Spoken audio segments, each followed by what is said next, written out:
Pokoknya yang ada di samping dia, di dekat dia, di depan dia itu langsung dia tikam habis pokoknya. Halo guys, balik lagi ke channel ini. Channel yang bikin kalian merinding dan takut. Malam ini gue bakal cerita tentang Akihabara, Tokyo. Kalau lo pernah denger soal tempat ini, lo tahu ini bukan tempat biasa. Ini Electric Town, surganya para otaku. Tempat dimana lo bisa nemuin figurin edisi terbatas, game langka, elektronik murah, dan cosplayer yang lagi foto-foto di pinggir jalan. Setiap minggu di jalan utama Akihabara, Chuwodori ditutup buat kendaraan. Jadi pedestrian zone. Ribuan orang tumplek, tumpah, dan ngumpul di sini. Orang-orang ini bersantai, belanja, dan nongkrong di sana. Terus jam 12:33, sebuah truk Isuzu Elf 5 ton menerobos lampu merah dan tancap gas lurus ke arah kerumunan itu. 3 orang langsung tewas di tempat karena ketabrak gitu kan. Dan 2-nya lagi terkapar terluka parah. Orang-orang belum sempat sadar apa yang sebenarnya terjadi. Pengemudinya udah turun dari truk dengan pisau di tangannya dan dia mulai menikam siapapun yang ada di depannya. Jadi kayak turun abis nabrak orang, turun dari truk, pokoknya siapapun yang ada di depan itu dia tikam sama dia pakai pisau yang dia bawa itu. Dalam waktu kurang dari 3 menit, 7 orang ini tewas, 10 lainnya terluka parah. Pelakunya ini anak muda biasa, dia ini pekerja di pabrik, usianya 25 tahun. Dan sebelum dia melakukan semua ini, dia udah ngumumin dulu di internet. Ini adalah kisah Tomohiro Kato. Gimana kelanjutan ceritanya? Langsung aja kita masuk ke ceritanya yang bikin kalian merinding dan pasti takut. Guys, sebelum gua ceritain siapa sebenarnya pelakunya ini, coba kita bayangin dulu tempat kejadiannya, yaitu Akihabara. Akihabara itu beda dari distrik manapun di Tokyo. Jadi itu beda lah sama daerah-daerah lain gitu. Kalau Shibuya itu dunia fashion dan hype, kalau Shinjuku itu hiburan malam. Nah, kalau Akihabara ini adalah pusat dari subkultur otaku Jepang, anime, manga, game, elektronik, idol, semua ada di sini. Dan di hari Minggu, jalan utamanya ditutup khusus buat pejalan kaki. Ya kalau di Indonesia itu mungkin kayak Car Free Day lah ya. Dan tradisi ini nih udah berlangsung sekitar 35 tahun. Namanya Hokosa Tenku, surga pejalan kaki. Ribuan orang datang setiap minggu ke sini. Ada wisatawan, penggemar anime, keluarga yang lagi liburan santai, dan anak-anak muda yang lagi nongkrong-nongkrong di sana. Tempatnya ini tepat banget di persimpangan Kanda Myojindori dan Chowodori. Inilah titik nol peristiwa ini. Area yang paling padat, paling ramai, yang dipilih secara sadar oleh pelakunya. Kenapa Akihabara? Kita akan bahas nanti. Tapi spoiler dikit, bukan karena dia fans otaku, tapi justru sebaliknya. Dia ini tuh nggak suka sama model-model anime atau otaku itulah. Tomohiro Kato ini lahir 28 September 1982 di Gosogawara, Prefektur Aomori, kota kecil di ujung utara Pulau Honshu, jauh dari Tokyo, jauh dari keramaian. Di mata orang-orang, keluarganya ini terlihat sukses. Jadi kayak keluarganya ini sebenarnya tuh sukses gitu loh guys.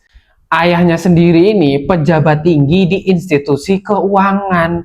Mereka tinggal di rumah nyaman di pinggir kota. Dan si Kato waktu kecil, dia ini anak yang berprestasi. Nilai akademiknya ini top waktu di SD.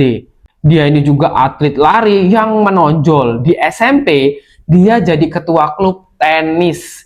Dia ini bukan anak yang bermasalah di luar. Tapi di dalam rumahnya, ceritanya beda lagi. Waktu di persidangan, Kato ini bercerita soal ibunya. Dia bilang ibunya pernah mendorong dia ke dalam bak mandi karena nilai aritmatikanya tuh jelek. Dia dipaksa menguti nasi yang jatuh di lantai dan makan nasi itu. Kalau salah sedikit ada hukumannya. Pokoknya disiplin banget. Salah dikit dihukum, salah dikit dihukum gitu. Adiknya yang lahir tahun 1986, 4 tahun lebih muda, mengkonfirmasi di media orang tua mereka tuh menaruh tekanan akademis yang sangat ekstrim ke kedua anaknya. Tapi ini poin pentingnya yang juga harus lo tahu. Adiknya juga mendapat perlakuan yang sama. Dan tapi untungnya dia tumbuh jadi orang yang normal. Jadi ini bukan penyebab utamanya. Ya bisa dikatakan ini hanyalah sebuah faktor, salah satu faktor lah penyebab kenapa si Kato ini nih jadi kayak gitu. Dan masalah mulai muncul waktu Kato masih SMA di Aomori, salah satu sekolah elit di daerah itu. Di sini dia yang tadinya top performer lah, pokoknya cerdas, pintar, berprestasi, tiba-tiba jadi nomor 300 dari 360 siswa. Dia gagal masuk ke Hokkaido University, universitas bergengsi yang jadi impiannya. Jadi di Jepang itu sistem pendidikannya sangat hierarkis. Lu masuk ke universitas mana, itu bakal nentuin karir lo ke depan, lingkaran sosial lo, bahkan nilai lo di pasaran pernikahan. Ya jadi kalau lo itu masuk ke universitas yang bagus, yang top, lo itu bakal punya masa depan yang cerah, terus laku di pernikahan, ya banyak yang suka deh sama lo gitu sih kurang lebihnya. Tapi kalau lo gagal masuk ke universitas yang bagus, yang top, lo ini bakal dapet stigma yang sangat berat gitu loh. Ya jadi bakal dipandang buruk oleh orang-orang sekitar, segitunya gitu loh. Dan Kato akhirnya masuk ke Nakanihon Automotive College, yaitu sekolah mekanik, bukan universitas. Di mata standar Jepang saat itu berarti dia masuk ke kategori yang berbeda. Setelah lulus, dia bekerja sebagai pekerja kontrak sementara di pabrik komponen otomotif di Shizuoka, pabrik yang terafiliasi Toyota. Dia ini jadi pekerja sementara kontrak gitu, bukan karyawan tetap. Tahun 2008, Jepang lagi dalam periode yang disebut beberapa ekonom sebagai Lost Decade Sequel. Reformasi pasar tenaga kerja era Koizumi di awal 2000-an membuat sistem Haken. Haken ini pekerja kelas bawah yang nggak kelihatan gitu, kayak nggak terlalu dianggap gitulah. Dan waktu itu pekerja dispatch atau kontrak meledak jumlahnya. Dari 20% workforce di tahun 1995, angka ini melonjak ke 33,7% di tahun 2007, hampir 17 juta orang. Mereka ini nggak punya job security. Upah mereka rata-rata 40% lebih rendah dari karyawan yang tetap. Dan Kato adalah bagian dari jutaan orang itu. Dan menjelang Juni 2008, dia dapat kabar bahwa kontraknya akan diputus akhir bulan itu. Tapi yang bikin dia benar-benar marah justru hal yang terdengar sepele. Seragam kerjanya hilang. Ya gara-gara seragam kerjanya ini hilang, dia itu tuh benar-benar marah. Ya memang sepele sih sebenarnya. Seorang eksekutif perusahaan, Osamu Nami, bercerita ke media Kato menjadi sangat marah ketika tahu seragamnya nggak ada.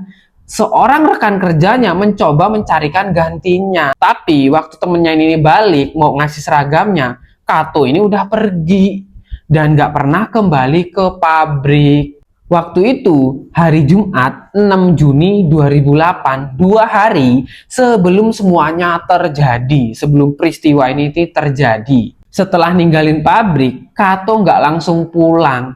Dia ini pergi ke Tokyo. Malam Jumat itu, dia pergi ke toko perlengkapan militer. Dia ini beli beberapa pisau.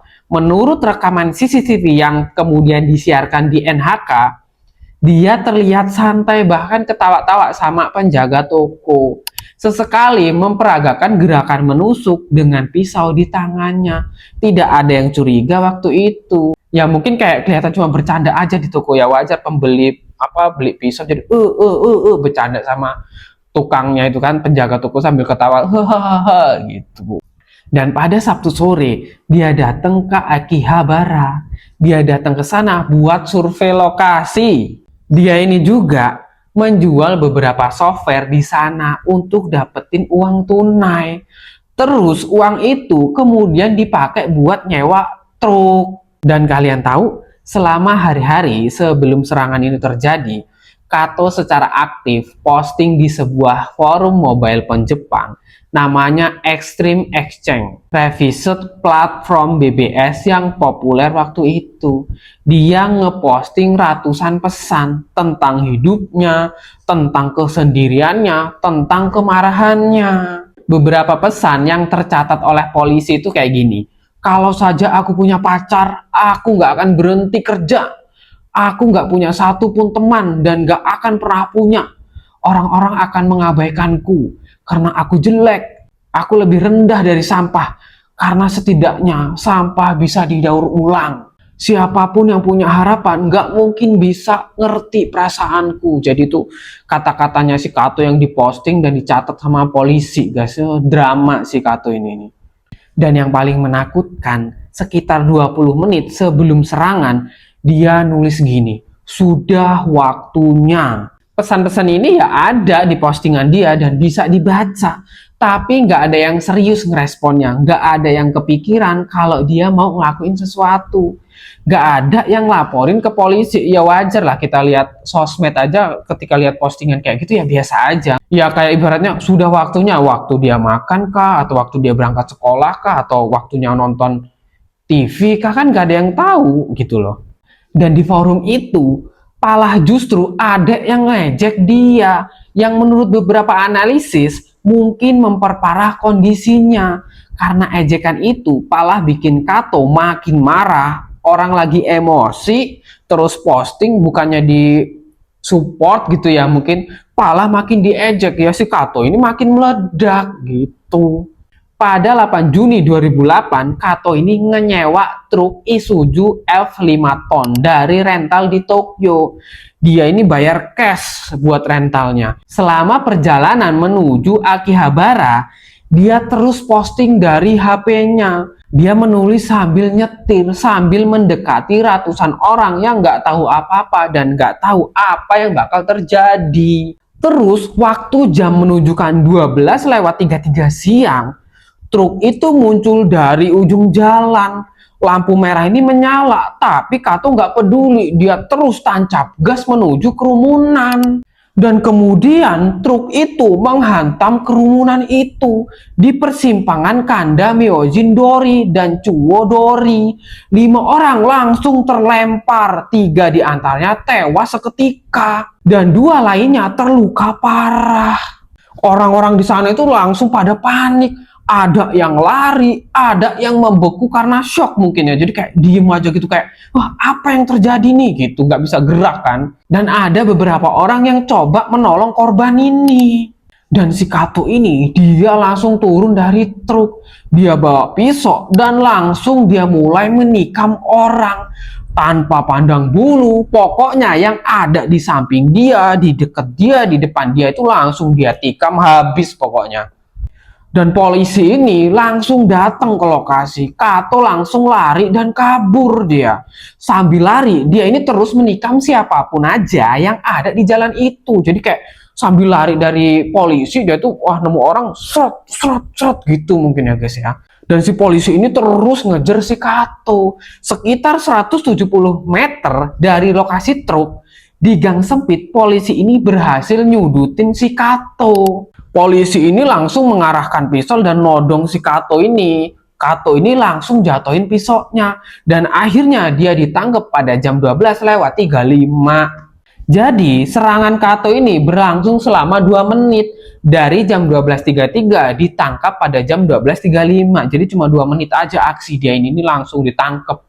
Untung aja tuh polisi tuh gercep ya guys ya. Kalau enggak makin banyak korbannya. Dari kejadian itu, 7 orang meninggal dunia dan 10 lainnya terluka. Mereka ini bukan siapa-siapa, mereka juga nggak salah. Mereka ini di sana cuma pengen bersantai, menikmati hari Minggu yang cerah, tempat yang harusnya menyenangkan, tapi mereka malah jadi korban. Dan ada yang meninggal pula. Tadinya mau menikmati hari, weekend, santai, malah terjadi kejadian yang naas banget sampai menewaskan orang gitu. Nah, korbannya ini nih ada 7 yang meninggal dan satu-satunya perempuan di antara korban yang tewas itu yaitu Mai Muto, usianya 21 tahun. Rekaman komunikasi menunjukkan ternyata Mai ini sempat menelepon darurat ke 110 dari HP-nya. Tapi dia nggak sempat ngomong karena udah keburu ditikam sama Kato dan dia jadi korban. 17 ambulan ini langsung menuhin Akihabara dalam waktu beberapa menit. Dan ternyata ada 2 pengguna Ustream. Secara kebetulan mereka ini sedang live streaming. Dia itu tuh kayak live streaming aktivitas jalan di sana saat serangan itu terjadi. Tayangan itu ditonton 1.000 hingga 3.000 orang secara real time. Setelah ditangkap, Kato langsung ngomong gini ke polisi. Aku datang ke Akihabara untuk membunuh orang. Tidak penting siapa yang kubunuh, aku sudah lelah hidup. Kata si Kato, dia ngomong ke polisi. Polisi ini mengamankan si Kato ke kantor polisi Manseibashi. 2 hari kemudian diserahkan ke Kejaksaan Negeri Tokyo. Tanggal 20 Juni dia ditahan kembali atas tuduhan pembunuhan. Di persidangan, Kato mengaku bersalah. Dia bilang aku yang melakukannya. Dia meminta maaf, dia menyatakan ingin menjelaskan kenapa ini terjadi dan agar nggak terulang lagi. Dia sempat nyebutin konflik dengan ibunya saat kecil, tapi kemudian dia ngomong gini, saya tidak berniat menyalahkan ibu saya. Mungkin si Kato ini waktu kecil ya itu tadi, dia tuh kayak kena didikan VOC ya mungkin. Padahal di Indonesia juga VOC itu lebih gila. Jadi ada di desa gue itu sampai palanya digebuk gayung, disabet pakai itu tuh bambu, diikat di pohon yang ada semut angkrangnya itu. Terus ada yang ditelelep-lelepin di kolam. Apa nggak makin ngeri ya nggak sih? Menurutku itu VOC Jepang itu pendidikan itu lebih ngeri didikan VOC Indonesia. Tragis. Tapi untungnya orang Indonesia tuh kuat. Mantap Indonesia. Dan 24 Maret 2011, Pengadilan Negeri Tokyo menjatuhkan hukuman mati ke Kato. 2 Februari 2015, Mahkamah Agung Jepang menegaskan hukuman mati itu final. Dan 26 Juli 2022, 14 tahun setelah pembantaian itu, Tomohiro Kato, usianya 39 tahun, dieksekusi gantung di Tokyo Detention House. Menteri Kehakiman Yoshihisa Furukawa mengumumkan dan berkata, saya menyetujui eksekusi setelah pengkajian yang sangat menyeluruh. Ini kata Menteri Kehakiman ini guys. Dan dalam beberapa hari setelah pembantaian itu, polisi Jepang mulai menerima laporan ancaman copycat. Kayak ngikut-ngikut kejadian si Kato ini, antara 8 hingga 23 orang ditangkap karena membuat ancaman serupa di internet. Usia mereka ini ada yang 13 tahun sampai 30 tahun.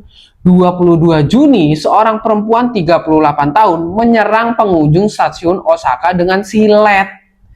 26 Juni, seorang pria ditemukan membawa pisau di Akihabara dan langsung dibekuk oleh polisi.